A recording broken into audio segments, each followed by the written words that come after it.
Hello everyone, welcome to our YouTube channel. आज आपण ताडासन पाहणार आहोत। ताडासन हे प्रामुख्याने उंची वाढवण्यासाठी उपयोगी पडतात। तरी आपण हे दोन प्रकारे करू शकतो। ताडासन प्रकार नंबर 1, समोरून हात कानाच्या रेषेत वरती न्यायचे, दोन्ही पायाच्या बोटावरती उभं राहायचंय। जेवढं शक्य होईल तेवढ्या वेळ आपण या स्थितीमध्ये राहायचंय।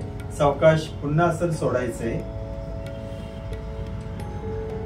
आता आपण दुसरा प्रकार पाहणार आहोत। हात समोरून आकाशाच्या दिशेने वरती न्यायचे आहेत। जेवढं शक्य होईल तेवढं खेचण्याचा प्रयत्न करायचा आहे। त्याचप्रमाणे पायाच्या बोटावरती उभं राहणं महत्वाचं आहे।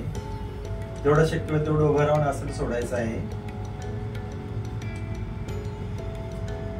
आता आपण यामध्येच तिसराही प्रकार आहे, तोही पाहणार आहोत। 1, 2 ला नमस्कार मुद्रा। जेवढं स्ट्रेच करता येईल तेवढं स्ट्रेच करायचे आकाशाच्या दिशेने। शक्य होईल तेवढ्या वेळ आसन स्थितीत राहायचे आणि पुन्हा सावकाश सोडायचं आहे। हा व्हिडिओ आवडला असेल तर लाईक करा, सबस्क्राईब करा, शेअर करा, कमेंट्स करा। धन्यवाद।